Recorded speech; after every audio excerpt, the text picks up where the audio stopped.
수 없네. 영축을 내 대신 돌아가신 그 놀라운 사랑 잊지 못해. 한 번 더. 주 예수보다, 주 예수보다 더 귀한 것 이 세상 부귀와 바꿀 수 없네. 이 세상 부귀와 바꿀 수 없네. 영축을 내 대신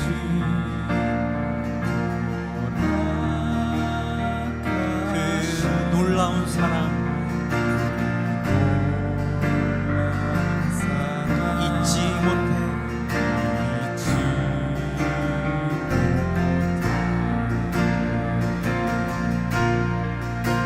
세상 즐거움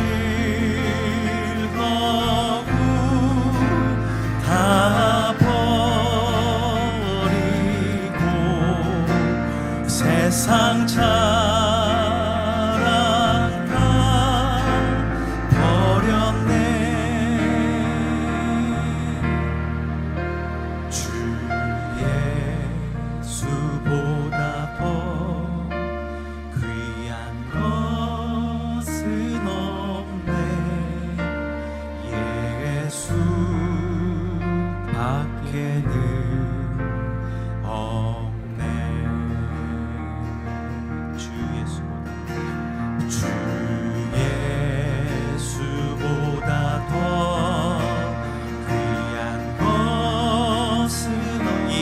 생명의 왕, 이 세상 명예와 바꿀 수 없네.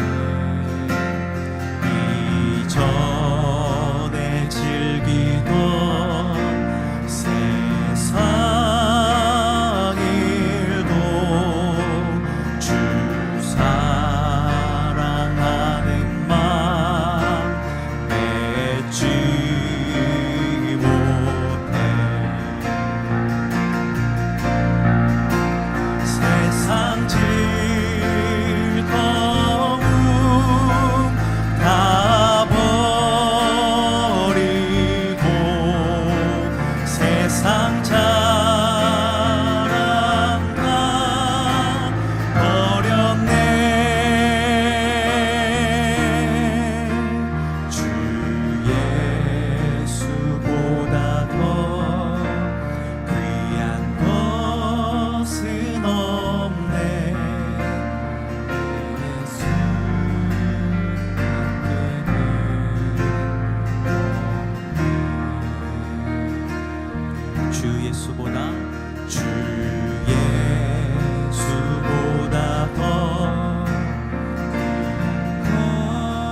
세상 즐거움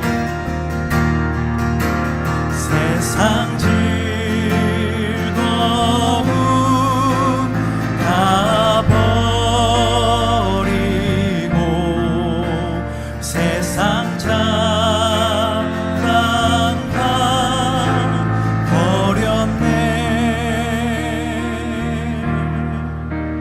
주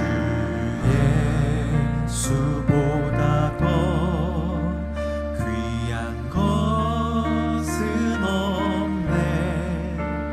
예수 밖에는 없네.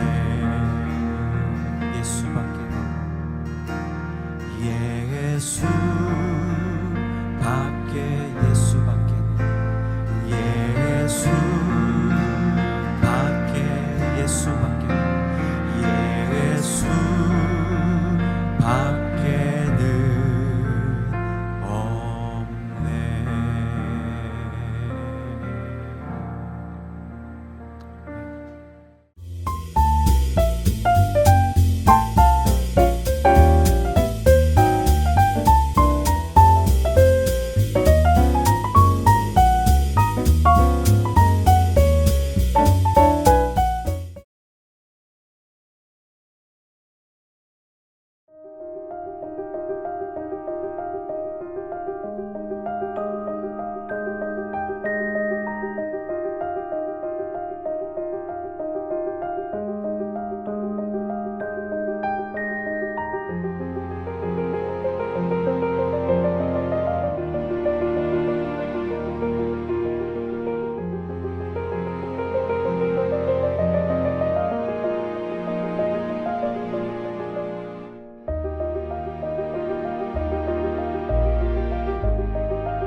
어제 토요일 본문과 이어지는 내용으로서 현재 예수님께서는 바리새파 사람의 지도자들 가운데 어떤 사람의 집에 초청받으셨습니다. 그리고 그에 응하신 상황인 거죠.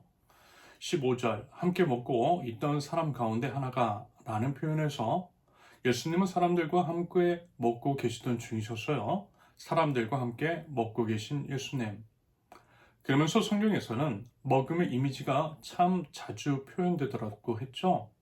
예를 들어 죄의 유입은 선악과를 먹음으로부터, 죄의 해결은 예수님의 살과 피를 먹음으로부터 비롯된다라고 했습니다. 그 외에 예수님은 사람들과 참 자주 드셨다라고 했어요. 예수님의 공생애, 복음서에 이제 분량이 그리 길지 않음에도 불구하고 함께 드셨다라고 하는 장면의 묘사가 자주 등장하는 것을 발견할 수 있다라고 했습니다. 심지어는 십자가에 매달리시기 전날 밤에도 부활 후에도 제자들과 함께 식사하셨어요. 이렇게 먹음의 이미지가 자주 등장하는 것은 어쩌면 의도적일 수 있다라고 했지요. 먹음을 통해 전달하실 메시지가 있다라는 거죠.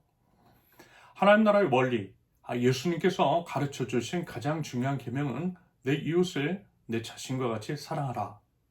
이웃사랑을 통해 하나님에 대한 우리의 사랑은 증명이 된다라고 했습니다. 그런다고 할 때 결국 그것을 가르쳐 주시고 자연스럽게 이웃사랑을 시행할 수 있도록 유도하시는 것 같아 보여요. 성경 속에 자주 등장하는 먹음의 이미지 안에 이런 의도하심이 있을 수 있다라고 봅니다. 입이 열리면 마음이 열린다라고 했고, 그래서 같은 식탁에서 밥을 먹을 때에 하나가 될 수 있다라고 했잖아요. 사실 겸상은 아무나 하고 하는 것이 아니라고 했습니다. 차별이 엄연히 존재하던 시대에는 양반과 노비가, 남자와 여자가 겸상하지 않았어요. 밥상 머리에서부터 너와 나는 다르다라고 하는 식으로 차별과 배제와 소외가 자연스럽게 일어났습니다. 그렇게 사람들을 길들인 거죠. 반면에 겸상을 한다라고 하는 것은 너와 내가 같다라고 하는 것을 드러냅니다. 함께 밥을 먹으니 한 식구라는 거예요. 그러므로 내가 널 챙겨주고 널 지켜주겠다라는 것입니다. 그러라고 겸상을 했던 것이고요. 함께 밥을 지어 먹었던 것입니다. 밥부터 먹자라고 했던 거죠. 이처럼 함께 먹는 것은 공동체 형성을 위한 가장 기본적인 행위입니다. 여러분, 우리 다들 경험하고 있지 않나요? 밥을 함께 먹으면요, 그래도 좀 더 친밀해지는 느낌이 듭니다. 친밀해지니 그 사람에 대해서 좀 더 마음이 쓰이는 게 있잖아요. 함께 밥 먹었던 사람이 아프거나 어떤 좋지 않은 일을 당하면 내 일처럼 느껴지는 게 있어요. 반대로 밥 한 끼 함께 먹지 않은 사람의 일에 대해서는 무감각할 수 있습니다. 나와는 상관없다라는 거죠. 이런 의미에서 우리 세우는교회가 밥 먹는 공동체가 되면 좋겠다라고 누차 말씀을 드립니다. 주기적으로 함께 밥 먹는 이유라고 해서요, 의지적으로 함께 밥 먹는 자리에 참여해야 하는 까닭입니다. 한편 음식은 우리를 겸손하게 만들잖아요. 밥을 먹는 것 혹은 밥을 먹어야만 하는, 그래야만 생명을 유지할 수 있는 것을 통해 우리가 밥 먹지 않고는 살 수 없는 한계적 존재라는 것들을 깨닫게 됩니다. 그러면서 밥은 누군가의 도움이 필요하다라는 것들을 또한 알려줘요. 일단 음식은 1차적으로 하나님으로부터 옵니다. 하나님께서 만드셨어요. 태양을 통해, 물과 이산화탄소 등을 통해, 여러 자양분 등을 통해 식물과 동물이 자라게 하시고 그것들이 우리의 음식이 됩니다. 하나님의 공급하심이 없으면 음식을 먹을 수 없어요. 음식을 먹을 수 없으면 우리는 죽어요. 그래서 결국 음식은 우리를 자연스럽게 하나님께로 인도하게 됩니다. 밥은 생명이고 밥을 생각하면, 밥을 깊이 묵상하면요, 생명의 원천이신 하나님께로 다다르게 되는 거죠. 아울러 우리의 식탁에 차려진 음식 안에는 우리 이웃의 수고와 헌신이 담겨 있어요. 누군가는 농작물을 수확하거나 축산물을 도축합니다. 유통을 하는 사람들도 있어요. 그것들을 식탁에 맛있게 조리해서 제공하는 사람도 있습니다. 말하자면 그 모든 분들이 있기에 우리가 밥을 먹을 수가 있는 것이고요. 밥을 먹음으로써 생명을 유지할 수가 있는 것입니다.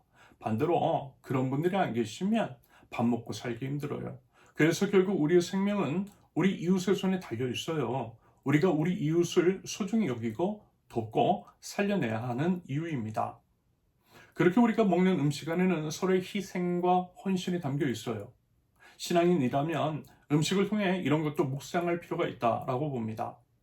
앞서 말씀을 드렸듯이 어쩌면 그런 이유 때문에 먹음의 이미지가 성경에 자주 등장하는 것일 수 있다라는 거죠. 서로의 존귀함을 알고 당신이 존재하기에 내가 먹고 살 수가 있고, 그렇게 당신이 존재하기 때문에 내가 존재할 수 있음을 알아 서로를 지켜주라는 것입니다. 내 이웃을 지키는 것이 결국 나를 지키는 것이라는 거죠. 그것이 바로 하나님 나라라는 것입니다. 하나님 나라 원리라는 거예요. 함께 밥 먹으면서 그것을 깨달으라는 것입니다. 특별히 분열과 갈등, 혐오와 폭력이 가득한 이때, 각자 도생의 시대, 점점 파편화되어 가고 있고 1인 가구가 증가하는 작금의 상황 속에서 우리 안에서 회복해야 할 중요한 가치일 것 같아요. 그런 의미에서 될 수 있으면요, 함께 밥 먹는 것, 그런 시간을 자주 갖는 것이 필요하다라고 생각합니다. 반대로 혼밥, 물론 어쩔 수 없는 상황이 있겠지만 별로 좋지 않은 것 같습니다. 이게 무슨 혼밥을 하는 개인을 탓하는 것은 아닙니다. 오히려 혼밥하지 않도록요, 공동체가 챙겨줘야 한다라고 하는 의미에서 말씀을 드리는 것입니다.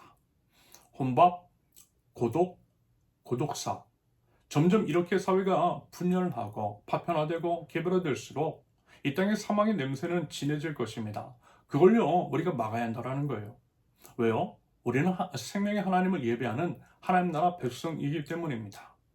예수님께서 그러셨듯이 함께 자주 먹음으로써 생명 살려내야 한다라는 거예요. 함께 밥 먹으면서 당신은 혼자가 아닙니다. 우리가 당신을 지켜줄게요 라고 하는 메시지를 전달하는 거죠. 그렇게 소속감과 심리적인 안정감을 선물하는 것입니다. 그래서요, 살게 하는 거예요. 부디 성경 속 먹음의 이미지를 통해, 그리고 우리가 먹을 때마다 이와 같은 의미, 즉 하나님 나라 원리 같은 것들도 생각해 보고요, 그것들을 통해 이웃사랑의 길로 나아갈 수 있기를 바랍니다. 1절에서 함께 먹고 있던 사람 가운데 하나가 이 말씀을 듣고서 예수님께 말하였다라고 했어요. 이 구절에서 예수님께서 하신 이 말씀이라 함은 어제 이제 토요일 본문의 내용, 즉 낮은 자리에 앉으라는 것, 갚을 수 없는 사람들에게 더욱 베풀라는 예수님의 교훈을 가리킵니다. 이와 같은 예수님의 교훈, 당연한 말씀이죠. 그러므로 대접받으려고만 하지 말고 우리 예수님께서 그러하셨던 것처럼 먼저 섬김의 본을 보이라는 것입니다. 그것이 하나님 나라 백성다움이라는 거죠. 그래서 이제 가끔은요, 사람들이 가만히 상석에 앉아서 대접받으려고만 하는 모습을 보면요, 조금은 아쉬워요. 엉덩이가 너무 무거워 보여요. 누가 봐도 상석에 앉으실 만한 분이 주변에 계심에도 불구하고 떡하니 자기가 이제 상석을 차지하고 손가락 하나 까딱하지 않는 모습은 참 많이 아쉽게 느껴집니다. 여러분, 그건요, 못 배운 거예요. 하나님 나라 백성답지 않아 보입니다.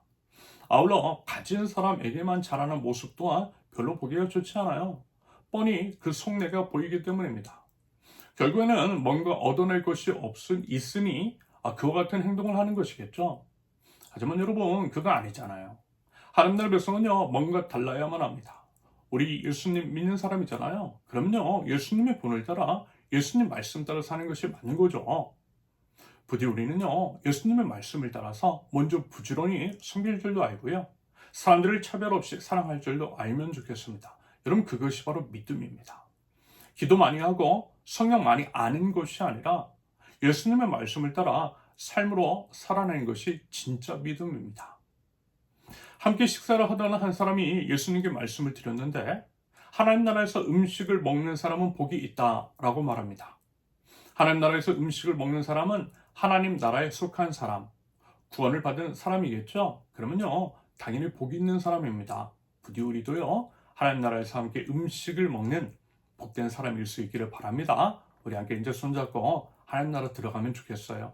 하나님 나라에서도 한자리에 앉아서 함께 먹는 우리 공동체 되면 좋겠습니다. 그러기 위해서 여러분, 우리 여기에서도요, 이 땅에서도요, 부지런히 함께 먹으면 좋겠어요. 함께 먹는 것을 통해 하나님 나라를 맛보아 알고 서로를 더욱 사랑하기 위한 마음밭을 부지런히 만들어 보자라는 것입니다. 함께 먹고 함께 서로를 지켜주는 참된 하나님 나라 공동체. 그래서요, 다른 날에는 몰라도요, 함께 밥 먹자라고 하는 날에는 꼭 참석하실 수 있기를 바랍니다. 다음 달에 있는 부활주일에 예배당에서 이제 성찬식도 하고요, 예배 후에 함께 밥도 먹음으로써 예수님 안에서 하나됨을, 한 식구됨을 이뤄가면 좋겠습니다. 그 사람이 이제 하나님 나라에서 음식을 먹는 사람은 복이 있다라고 하는 말을 했을 때 예수님께서는 그에 대해서 대답을 하시는데, 말하자면 구원을 받은 사람이 누구인지에 대해, 그리고 이제 구원에 대한 사람들의 태도에 대해서 비유적으로 말씀하시는 것 같아 보입니다. 이 부분을요, 여러분 잘 한번 진지하게 생각해 보라는 거죠. 그것이 16절 이하에 기록되어 있습니다. 그 내용은요, 이렇습니다. 어떤 사람이 큰 잔치를 베풀고 많은 사람을 초대했대요. 여기서 그 어떤 사람은 당연히 하나님이시겠죠. 큰 잔치는 천국 잔치이고 하나님 나라입니다. 아울러 하나님 나라 복음은 차별이 없어요. 그러므로 본문에서 많은 사람은 결국 모든 사람입니다. 모든 사람을 가리켜요. 그러면서 이 본문의 맥락을 살펴볼 때에 1차적으로는 일단 유대인일 것입니다. 예수님께서 한 민족 유대인을 택하셔서 이 땅에 오셨잖아요. 유대인은 하나님의 구속사역을 위해서 1차적으로 선택하신 민족입니다. 먼저 초대를 받은 사람들은요, 유대인을 상징해요. 잔치에 초대했다라고 하는 것은요, 초대장을 보냈다라는 것입니다. 하나님 나라 복음을 듣게 하시고 하나님 나라로 초대했다라고 하는 것에 대한 비유적인 표현입니다. 역시 먼저는 유대 민족에게 구원의 길을 열어주셨잖아요. 그리고 그것이 바로 율법일 수 있어요. 하나님 나라 백성으로서 지켜 행해야 할 율법입니다. 믿음의 조상 아브라함으로 비롯된 하나님 나라 백성, 모세를 통해 받았던 십계명을 비롯한 율법과 규례입니다. 하나님은 유대 민족을 하나님 나라 백성 삼아 주셨고요, 하나님 나라 백성다운 삶을 살도록 가이드해 주시기 위해서 율법을 주신 것입니다. 나아가 율법의 완성이신 예수님 보내주셨어요. 예수님을 통해서 하나님 나라와 하나님 나라 백성의 삶이 무엇인지를 선명하게 뚜렷하게 보여주셨습니다. 성육신 하신 하나님, 우리 주 예수 그리스도를 통해 하나님 나라 복음을 선포케 하셨어요. 이것이 하나님 나라 잔치에 초대하셨다라고 하는 말씀의 의미인 거죠. 그런데 어떤 일이 벌어져요? 그들이 거절했다라고 합니다. 초대장을 받고 그래서 이제 잔치가 있는 것을 알았는데 정작요 잔칫날에는 오지를 않았대요. 말하자면 유대인들이 그랬다라는 것입니다. 하나님 나라 복음 그 자체이신 예수님을 거부했다라는 거죠. 하나님께 선택을 받아 은혜에 의하여 구원을 얻을 기회를 누구보다 먼저 그 혜택과 특권을 얻었지만 정작 하나님 나라에 들어가기를 거부했다라는 것입니다. 이런저런 핑계를 대면서 말입니다. 그 핑계 이런 것이었어요. 어떤 사람은 밭을 샀다고 그래서 새로 산 밭에 가봐야 한다라고 한대요. 또 어떤 사람은 결의소 5쌍을 샀다라고 그것들을 시험해 봐야 한다라고 했답니다. 참고로 결의소는 결의를 끄는 소를 의미합니다. 결의는 소 2마리가 끄는 쟁기입니다. 아마 이제 요즘 세대는 잘 모르겠죠. 저도 이제 예전에 아주 어렸을 때 유치원 전후에 그 당시 이제 농기구가 기계화되지 않았거든요. 그때 봤던 기억이 나요. 그런데 지금은 소로 농사 짓는 분은 안 계실 것입니다. 아무튼 이렇게 이제 밭과 결의소를 샀다고 또 어떤 사람은 장가를 들어서 잔치에 못 가겠다라고 하는 식으로 핑계를 댔답니다. 그런데 여러분 이게 도대체 이해가 가세요? 사실 이제 하나님 나라를 떠나 사람 사이의 관계에 있어서도 이런 건 엄연한 결례입니다. 이미 초대장을 보냈고요. 참석하기로 했으니 초대한 사람들 수만큼의 음식도 이미 준비했을 것입니다. 그런데요, 이 핑계 저 핑계 대면서 그것도 막상 당일에 초대에 응하지 않는 것은 정말 무례한 거죠. 물론 이제 제가 이 부분에 조금은 과하게 하는 게 있기는 합니다. 저는요, 사람 간의 신의를 상당히 중요하게 여깁니다. 약속은 지켜야 한다고 생각해요. 지키지 못할 약속은 하지 않는 게 좋습니다. 그래서 웬만하면 약속하지 않아요. 지킬 약속만 하려고 합니다. 립서비스 하지 않습니다. 말을 뱉은 것은 최대한 지키려고요. 그래서 우리 세운교회에서 하겠다라고 하는 약속 거의 지켰어요. 시간은 좀 걸려서 지킬 것입니다. 하나님 사랑은 이웃사랑이듯이 사람 간의 신의는 결국 하나님에 대한 신의와도 연결이 됩니다. 여러분, 사람과의 약속을 가벼이 여기는 사람이 과연 하나님과의 약속을 가볍지 않게 여길 리가 있을까요? 아니요, 저는 그렇게 생각하지 않습니다. 사람 간의 신의를 저버린 사람은 하나님과의 신의도 쉽게 저버릴 수 있다라고 봐요. 그래서 믿음의 백성들은 마주하는 사람들과의 관계, 일상의 삶 속에서 신중해야만 합니다. 결국 모든 것들은 연결이 되어 있고 사소한 일상의 삶이 결국 우리의 믿음을 드러내기 때문입니다. 아울러 작은 것부터 지킬 줄 알아야 합니다. 작은 것에 충성된 사람은 큰 것에도 충성되다 말씀하셨잖아요. 그래서 아주 작은 것, 시간 약속부터 잘 지켜야 한다라고 봅니다. 물론 돌발 상황으로 인해서 늦을 수 있어요. 하지만 그런 경우에 미리 언지를 해주는 것이 맞는 거죠. 아울러 이제 매번 그런 식이라면 또 안 되는 것입니다. 그건요, 시간 약속을 어기는 것이 습관화되었다라는 거예요. 그건요, 버리고 고쳐야 할 습관입니다. 여러분, 작은 틈 하나일 뿐이지만 그 틈 하나가 동굴 전체를 무너뜨린다라고 했어요. 그 사소한 약속, 시간 약속을 지키지 않는 것이 결국에는 신뢰의 관계에 금을 내고 그래서 이제 관계를 완전히 깨뜨릴 수도 있어요. 바늘도둑이 소도둑 된다라고도 했습니다. 그리고 여러분 한번 생각해 보십시오. 우리가 만약 고용주, 책임자나 관리자라고 한다면 약속을 잘 지키지 않는 사람, 성실하지 않는 사람에게 과연 일을 맡길 수가 있을까요? 물론 사소한 일이야 맡길 수도 있겠지만 중요한 일은 절대 맡기지 않을 것입니다. 하나님도 마찬가지세요. 이처럼 사소한 일상 속의 습관이 자신의 미래와 운명도 제어하게 됩니다. 하나님도 일상 속 우리의 삶을 보고 우리 믿음을 판단하세요. 고린도전서 10장 31절을 보면 그러므로 여러분은 먹든지 마시든지 무슨 일을 하든지 모든 것을 하나님의 영광을 위하여 하십시오. 먹든지 마시든지 무슨 일을 하든지 이 표현의 의미는 일상 속 삶, 소소한 삶의 선택 가운데 라는 것이겠죠.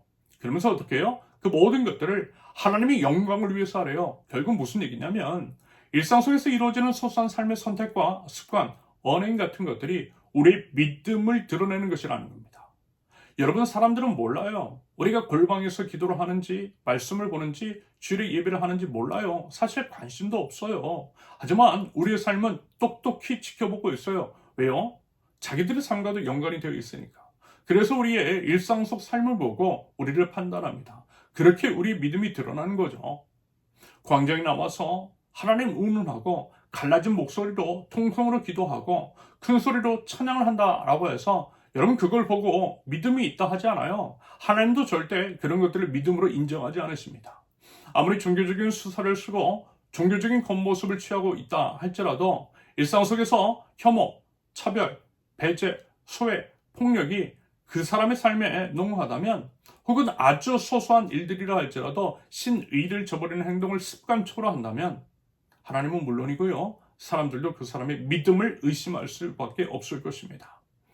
여러분 제발 믿음을 착각하지 마세요. 반복해서 말씀을 드리지만 믿음은 평소의 삶 속에서 드러나고 증명이 되는 것입니다. 일상 속 나의 삶이 나의 믿음입니다. 아무튼 이런 식으로 잔칫날 당일의 약속을 어긴 그 사람들의 삶을 통해 그들의 믿음을 해석할 수 있겠습니다. 잔치에 초대한 호스트, 말하자면 하나님과의 약속을 쉽게 저버린 것은 그들의 평소의 삶의 태도, 일상 속에서 드러난 그 사람의 믿음이겠죠. 믿음이 없거나 그 정도밖에 되지 않더라는 것입니다. 아울러 그들은 분명 가진 자였어요. 밭을 소유했어요. 부동산 부자인 겁니다. 소를 소유했어요. 소는 생산수단이니 확장해서 생각을 해보면 기업인일 수도 있고 건물주일 수도 있겠죠. 아니면 고급차 여러 대를 소유했다라고 하는 식으로도 해석할 수 있겠습니다. 어쨌든 가진 자인 것은 맞아요. 그리고 이제 결혼을 했다라고 하는 것. 사실 결혼을 했으면 아내랑 같이 와도 되지 않겠어요? 결혼을 했으니 못 온다라고 하는 것은요, 말도 안 되는 핑계입니다. 그러면서 이제 결혼을 했다라고 하는 것을 이런 식으로도 해석이 가능할 것 같아요. 이 또한 가진 자일 수 있다는 거죠. 요즘 시대에 비추어 바라보면요, 사람들이 왜 결혼을 하지 않고 혼자 살아요? 여러 이유가 있겠지만 돈 없어서 혼자 사는 경우가 많더라는 거죠. 그런 조사 결과가 있습니다. 결혼도요, 돈이 있어야 안 돼요. 꼭 그런 것은 아니겠지만 요즘은 특히 그런 경우가 많아요. 그렇다고 한다면 결혼한 사람도 가진 자일 수 있습니다. 예전에도 분명 이런 게 있었을 것입니다. 결혼 지참금이라고 하는 것이 있어야 결혼을 할 수 있었으니까요. 그러므로 무슨 얘기죠? 가진 것이 우리의 믿음의 방해가 될 수 있더라는 거죠. 우리의 소유가 하나님 나라에 들어가는 게 걸림돌이 될 수 있더라는 것으로도 해석이 가능합니다. 주 예수님보다 그것들이 그들에게는 더 귀하다라는 것입니다. 여러분 어떻습니까? 그렇지 않던가요? 이 땅에서의 삶이 너무 좋으며 편안하고 너무 좋으면 가진 것이 너무 많고 그래서 누리는 것도 많고 부정한 것 없으면 하나님 나라에 대한 소망이 별로 없을 것 같아요. 아쉬울 게 없으니까요. 간절함도 없는 것입니다. 간절함이 없으면 그것이 또 믿음에 영향을 줘요. 믿음은 삶으로 증명이 되는 법. 가진 자들은 삶으로 굳이 믿음을 증명하지 않더라고요. 교회 출석하는 사람 중에서 많은 것들을 가진 사람 중 일부는요, 가진 것이 오히려 그들에게 장애가 되는 것을 자주 목격을 했습니다. 제가 이제 목회를 하면서 특히 지난날에 대형 교회에서 부사역자 생활을 하면서 그런 사람들 참 많이 봤어요. 제가 성경적 정의는 하나님의 약자에 대한 끈질긴 편애라고 했죠. 성공회의 고 대천독 신부님은 내가 가난한 것은 내 개인의 문제다. 하지만 내 이웃이 가난한 것은 영적인 문제다. 라고도 했지요. 이웃이 가난에 허덕이고 생계에 허덕이고 있음에도 불구하고 아무런 감흥이 없고 그 사람을 실질적으로 돕지 않는다면 그것은 영적으로 타락했다라는 것일 수 있어요. 영혼이 썩었다라는 것입니다. 이것들은 성경이 일관되게 말씀하고 있는 내용입니다. 대천독 신부의 말씀은 그런 의미인 거죠. 여러분, 하나님 나라는 모든 사람의 생존권을 지켜주는 곳이라고 했어요. 모든 사람은 하나님의 형상을 따라서 지음을 받았습니다. 그러므로 내 이웃의 모습 속에서 하나님의 형상을 발견하고 하나님처럼 모시는 것이 맞더라고 했어요. 그것이 바로 하나님 나라 백성다움이라고 누차 말씀을 드렸습니다. 그래서 최소한 아무리 그래도 최소한 인간적인 삶을 살 수 있도록 도움을 주는 것, 이것이 바로 하나님의 나라이고 하나님 나라를 구체화해 나가는 것이라고 했어요. 그러한 예시가 사도행전은 처음 교회라고 했습니다. 그런데요, 이런 하나님 나라의 원리와 가치를 이야기할 때 불편해하는 분들이 적지 않았어요. 이웃의 생명을 지켜야 한다고, 이웃의 생명을 지키는데 목소리를 내야 한다라고 할 때, 혹은 무도한 권력에 저항해야만 하는 이유는 바로 그 때문이라고 할 때 무관심하고 심지어는 그런 말 좀 그만하라는 사람들이 적지 않았습니다. 그분들은요, 거의 이제 소위 가진 사람들이었어요. 먹고 살 걱정 없는 사람들. 어려서부터 평생 가진 사람들과만 교제했던 사람, 세상이 늘 따스하고 무지갯빛 찬란하다라고 생각하는 자기만의 우물에 갇혀 있는 사람, 온실안의 화초 같은 사람이었습니다. 그러면서 이제 교회에서 좋은 이야기만 듣기를 원하더라고요.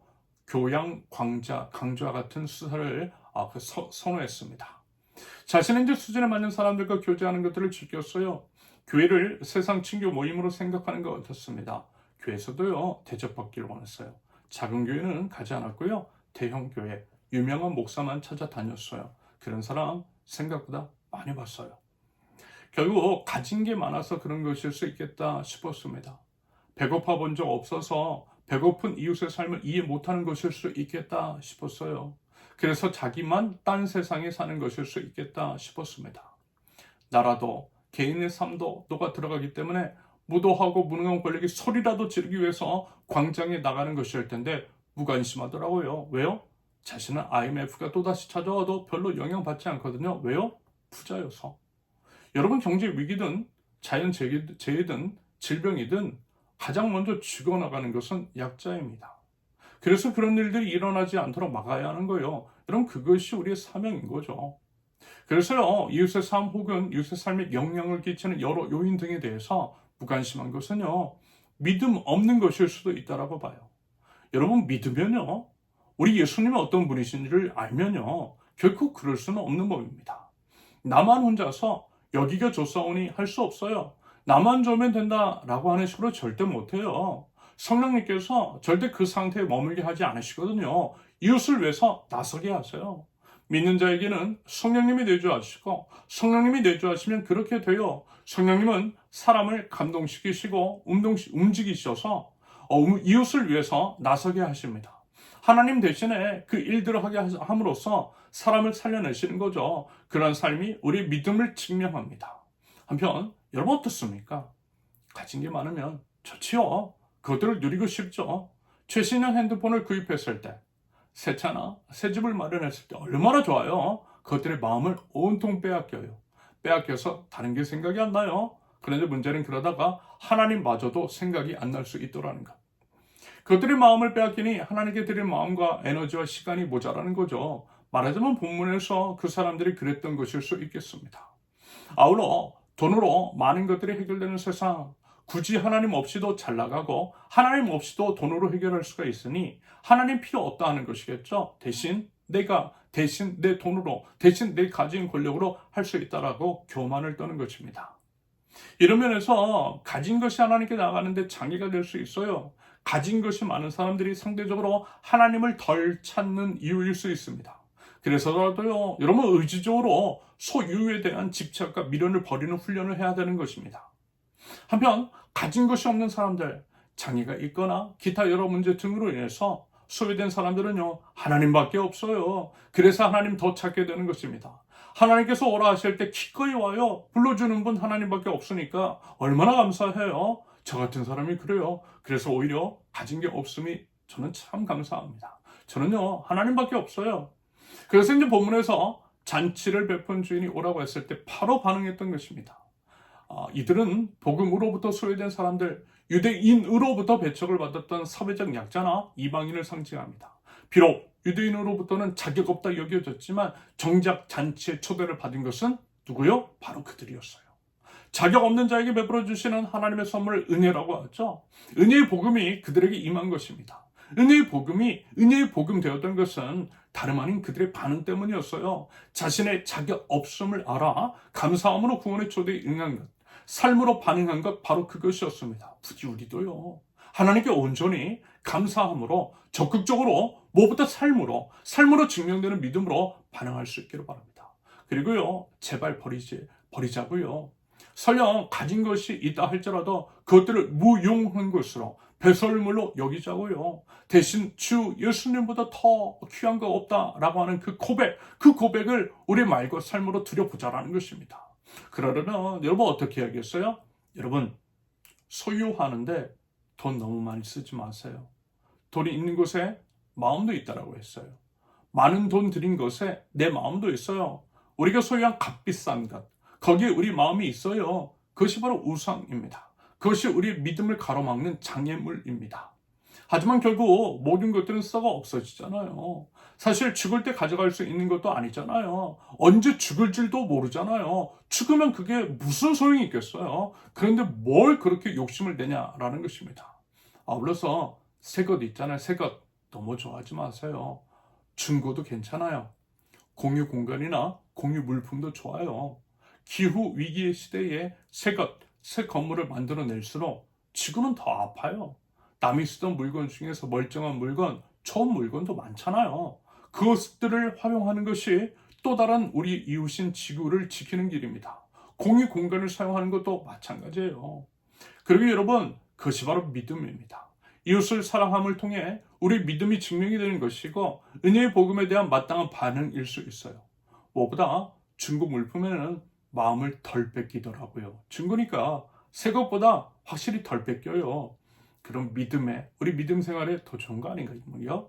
그럼 그 선택해야죠. 연약한 우리 믿음을 지키기 위해서라도 말입니다. 여러분, 우리 주 예수님보다 더 귀한 거 없어요. 성경은 계속해서 말씀해요.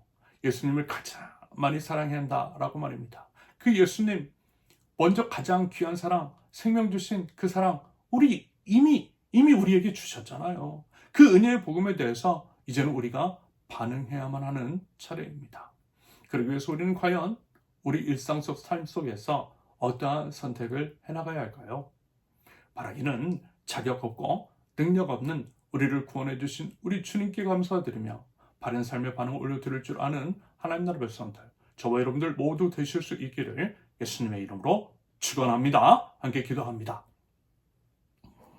주 예수님보다 더 귀한 것은 없음을 믿음으로 고백합니다. 이 세상의 부귀와 명예, 행복과도 바꿀 수 없는 가장 귀한 예수님이십니다. 하나님의 그 놀라운 사랑을 기억합니다. 영원히 죽을 대신 십자가 위에서 죽으신 그 사랑과 은혜를 힘입어 주님 앞으로 이 시간 나아갑니다. 이 세상 모든 것들 배설물처럼 여기고 오직 주님만을 가장 먼저 그리고 가장 많이 사랑합니다. 주님을 위해서 가장 소중한 것들, 저희 생명까지도 버릴 줄 아는 믿음 있게 하옵소서. 일상의 삶 속에서 믿음의 선택을 하겠습니다. 이웃을 저희 자신과 같이 사랑을 하신 주님의 명령을 따라 행함으로써 주님을 향한 저의 사랑을 증명해 보이겠습니다. 어떻게 하면 이웃을 더 사랑할 수 있을지를 고민하고 다양한 상상력과 접근을 통하여서 사랑하게 하옵소서. 또 다른 이웃인 자연생태계의 회복을 위해서 의지적인 선택을 하게 하옵소서. 사람들을 의식하거나 과시하기 위한 소비나 소유는 지양하게 하옵소서. 아끼고 나눠 쓰고 바꿔 쓰고 다시 씀을 통해서 자원을 절약하고 절약해서 모은 것들을 통하여서 이웃을 살려게 하옵소서.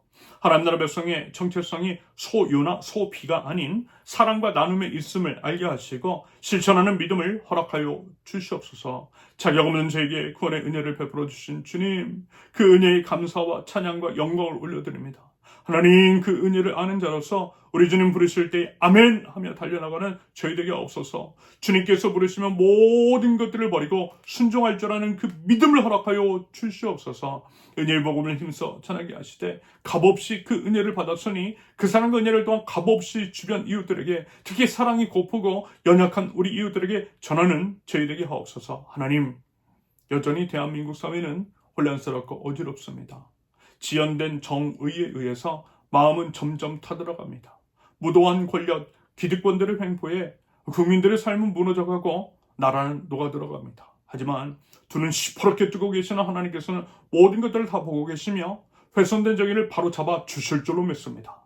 악인은 반드시 그 열매를 먹고 이 나라를 회복시켜 주실 줄로 믿습니다. 하나님, 그 믿음과 기대와 기도로 나아가되 한 사람의 신앙인, 한 사람의 국민으로서 마땅히 행해야 할 바를 행할 줄 아는 저희들이 없어서 피와 땀과 눈물로 얻은 이 나라의 민주주의를 속절없이 잃어버리지 않게 하시며 결국에는 다시 찾을 민주주의에 무임승차하는 일이 없도록 행동하는 신앙인 될 수 있도록 주님 인도하여 주시옵소서. 이웃을 지켜내기 위한 구체적인 삶으로서 하나님 나라의 초대장에 기쁨으로 응답할 줄 아는 하나님 나라 백성들 저희 될 수 있도록 주님 인도하여 주시옵소서. 이제는 우리 주 예수 그리스도의 은혜와 아버지 하나님의 극진하신 사랑과 성령님의 감화 감동하심이 주 예수님보다 더 귀한 것은 없다라고 말과 삶으로 고백하며 나아가는 하나님 나라 백성들 위에 이제로부터 영원토록 함께 하시기를 간절히 축원합니다. 아멘. 감사합니다. 모든 예배를 마쳤습니다. 이번 한 주도 은혜의 복음을 허락해 주신 우리 하나님께 감사하며 삶으로서 마땅한 반응 올려드릴 줄 아는 저와 여러분들 되실 수 있기를 바랍니다. 감사합니다. 사랑합니다. 축복합니다.